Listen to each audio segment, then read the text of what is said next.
नमस्कार दोस्तों, मैं आप सभी का स्वागत करता हूं लक्ष्य कोर ऑफिशियल चैनल पर। आज हम लुसेंट सीरीज़ का पार्ट 3 करेंगे और मैंने इससे पहले ना पार्ट 1 और पार्ट 2 पर वीडियो बना दिया है, तो कृपया आप सबसे पहले आप उसको जा कर के देखें ताकि आपको पार्ट 3 अच्छे से समझ में आए। तो चलिए वीडियो को बिना देर किए शुरू करते हैं। देखो, आज का हमारा पहला टॉपिक है यूनानी और रोम के लेखक, यानी कि जो भारत में आए थे। ठीक है, तो सबसे पहले हम पढ़ेंगे टेशियस के बारे में। देखो, जो टेशियस था ना, ये ईरान का राजवैद था। इसने भारत के बारे में ना काफ़ी अच्छा विवरण दिया है। फिर उसके बाद आता है हेरोडोटस। देखो, हेरोडोटस को ना इतिहास का पिता कहा जाता है और इसके जो बुक का नाम है हिस्टोरिका। ठीक है, काफ़ी इम्पोर्टेंट प्रश्न यहाँ से बन जाता है, तो इसको याद रखें। चलो आगे बढ़ते हैं। देखो, जब सिकंदर भारत में आया था ना, तो सिकंदर के साथ 3 लेखक भारत में आए थे, जिनमें से पहला है निरियाकस और दूसरा है आनेसिक्रिटस और तीसरा है अरिस्टोबुलस। ठीक है, आप इसको बिल्कुल ना भूलें। चलो, फिर उसके बाद आता है मेगास्थनीज।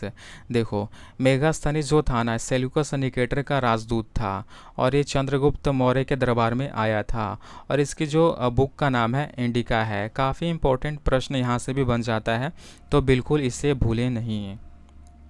चलो, फिर उसके बाद आगे बढ़ते हैं। आगे आता है डायमेकस। जो डायमेकस था ना, सीरिया नरेश अंत्योकस का राजदूत था और ये ना बिंदुसार के दरबार में आया था। चलो आगे बढ़ते हैं। फिर उसके बाद है डायोनीशियस। देखो, डायोनीशियस जो था ना, ये मिस्र नरेश टॉलमी फिलेंडेल्फ्स का राजदूत था। ठीक है, और ये जो ना अशोक के दरबार में आया था। ठीक है, फिर उसके बाद है टॉलमी। देखो, इसने ना दूसरी शताब्दी में अपनी पुस्तक लिखी थी और इसके पुस्तक का जो नाम है वो है भारत का भूगोल। चलो, फिर इसके बाद आता है प्लिनी। देखो, इसने भी ना पहली शताब्दी में ना बुक लिखी थी। इसके बुक का नाम है नेचुरल हिस्ट्री और इस बुक में ना पशुओं और खनिजों के बारे में बताया गया है, यानी कि भारत के पशु और खनिजों के बारे में बताया गया है। चलो, फिर उसके बाद है पेरिप्लस ऑफ द एरिथ्रियन सी। ये जो है एक बुक है, किताब है और आज तक इसके लेखक का पता नहीं चला है। और ये जो बुक है ना, तकरीबन 80 ईस्वी में लिखी गई थी और इस किताब से ना हमें भारत के बंदरगाह और भारत में होने वाले जो व्यापार थे ना, उसके बारे में जानकारी मिलती है। चलो आगे बढ़ते हैं। फिर उसके बाद है चीनी लेखक, यानी कि वैसे लेखक जो चीन से भारत में आए थे। तो सबसे पहले आया था फाहियान। देखो, ये गुप्त राजा चंद्रगुप्त द्वितीय के दरबार में आया था और ये भारत में ना 14 वर्षों तक रहा था। चलो, फिर उसके बाद आता है शनयुगन। देखो, शनयुगन जो ना 518 ईस्वी में भारत में आया था और ये तकरीबन 3 साल भारत में रहा था और भारत में रह के ना इसने बौद्ध धर्म की जो प्राप्तियाँ थी ना, उसको इकट्ठा करता है और चीन में लेकर के चला जाता है। अब प्राप्तियाँ शब्द का मतलब देखो, प्राप्तियाँ शब्द का मतलब होता है जैसे धार्मिक ग्रंथ और पुस्तकें, फिर उससे जुड़े ऐतिहासिक ग्रंथ। ये जो धार्मिक ग्रंथ और पुस्तकें थी ना, इनको शनयुगन भारत में आकर के इकट्ठा करता है और लेकर के चीन चला जाता है। फिर उसके बाद है हेनशांग। देखो, हेनशांग ना हर्षवर्धन के समय में भारत में आया था और इसने ना भारत में तकरीबन 15 साल तक रहा था। याद रखना कि सबसे ज़्यादा समय तक टाइम स्पेंड करने वाला चीनी यात्री कौन था, तो वो है हेनशांग। देखो, हेनशांग की बुक का नाम है सी क्यू की। ठीक है, और इसमें तकरीबन 138 देशों के विवरण मिलते हैं, क्योंकि हेनसांग ना इन 138 देशों में घूमा था। चलो और आगे बढ़ते हैं। देखो, जब हेनसांग भारत में आया था ना, तो इसके टाइम पीरियड में ना नालंदा विश्वविद्यालय के जो कुलपति थे ना, वो थे आचार्य शिलभद्र थे। चलो, फिर आगे बढ़ते हैं। देखो, इतिशांग 7वीं शताब्दी के अंत में आया था। ठीक है, और इसने ना नालंदा और विक्रमशिला विश्वविद्यालय के बारे में मतलब वर्णन करता है, बताता है इनके बारे में। चलो आगे बढ़ते हैं। तो अब आता है अरबी लेखक, यानी कि जो अरब से ना हमारे भारत में आए थे। चलो, सबसे पहले आया था अल-बरूनी। देखो, ये महमूद गजनवी के साथ भारत में आया था और इसके बुक का नाम है किताबुल हिंद, यानी कि इसका मतलब है भारत की खोज।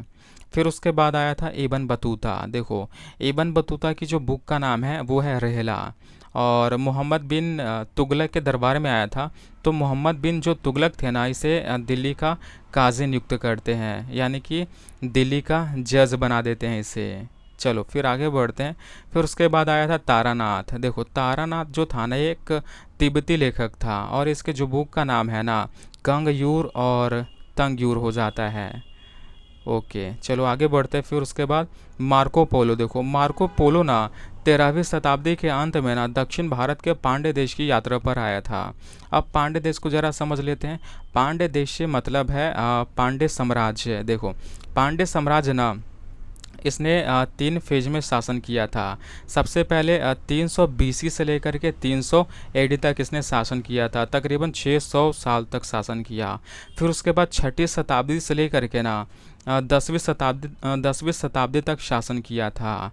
और फिर उसके बाद 13वीं शताब्दी से लेकर के ना 14वीं शताब्दी तक शासन किया था। चलो, तो वही 13वीं शताब्दी के अंत में ना मार्को पोलो भारत में आया था। तब किसका शासन चल रहा था? तो ये पांड्य साम्राज्य का, वो भी दक्षिण में। चलो आगे बढ़ते हैं। तो आगे हमारा पुरातत्व साक्ष्य। देखो, भारत के पुरातत्व साक्ष्य के जो पिता हैं ना, वो हैं सर अलेक्जेंडर कनिंघम को कहा जाता है। फिर उसके बाद है बोगास कोई अभिलेख। देखो, ये काफ़ी पुराना अभिलेख है, तकरीबन 1400 ईसा पूर्व की बात है। ठीक है। देखो, इस अभिलेख पे ना वरुण देवता, इंद्र देवता और नाश्ते के नाम मिलते हैं। चलो, फिर उसके बाद है भागवत धर्म का प्रमाण। देखो, यवन का जो राजदूत था ना, वो था हेलियोडोरस। यानी कि हेलियोडोरस ना मध्य प्रदेश के वेश नगर में ना गरुड़ स्तंभ का निर्माण करवाया था। और इस स्तंभ से ना हमें ये पता चलता है कि जो हेलियोडोरस था ना, भगवान विष्णु की पूजा किया करता था। और इसी स्तंभ से हमें भगवान विष्णु के साथ साथ उनके वाहन गरुड़ की चित्र भी प्राप्त हुई है। चलो आगे बढ़ते हैं। भारतवर्ष। देखो, सबसे पहले ना भारतवर्ष का जो शब्द है ना, इस शब्द का प्रयोग हाथी गुम्फा के अभिलेख से हमें मिलता है। चलो अब आगे बढ़ते हैं। देखो, दूरभक्षी। देखो, दूरभक्षी का मतलब होता है अकाल। अकाल की जानकारी देने वाला जो पहला अभिलेख था ना, वो था शोगौरा अभिलेख था। देखो, इस अभिलेख से हमें ये पता चलता है कि जब भी सबसे पहले अकाल जब भी पड़ा होगा ना, तो पहले के जो लोग थे ना, वो अनाज को ना कैसे एक जगह स्टोर करके रखा करते होंगे। चलो, फिर उसके बाद आगे बढ़ते हैं। अब कुछ वैसे अभिलेख जो काफ़ी इम्पोर्टेंट हैं। देखो, हुन आक्रमण, यानी कि अब भारत पर ना जो जब हुनों ने आक्रमण किया था ना, तो इसकी जानकारी ना भीतरी स्तंभ देता है। फिर उसके बाद है सती प्रथा। देखो, सती प्रथा का जो साक्ष्य मिलता है ना, वो हमें ऐरन स्तंभ से मिलता है। ऐरन स्तंभ का जो संबंध है ना, वो है भानुगुप्त से है। काफ़ी अच्छा प्रश्न यहाँ से बन जाता है। फिर उसके बाद है गर्तवास और गड्ढा घर। देखो, इसका मतलब समझो। कश्मीर के नवपसान स्थल बुर्ज होम से मिला है। अब इसका मतलब क्या है कि देखो, कश्मीर में ना बहुत ठंड पड़ती थी और वहाँ के लोग क्या करते थे ना, गड्ढे खान के और उसके अंदर घर बना करके रहते थे अपने आप को ठंड से बचाने के लिए। तो जो धरती के अंदर जो गड्ढा है ना, तो हम उसी को कहते हैं गर्तवास या फिर गड्ढा घर कहते हैं। और ये जो बुर्ज होम है ना, ये जम्मू कश्मीर में है।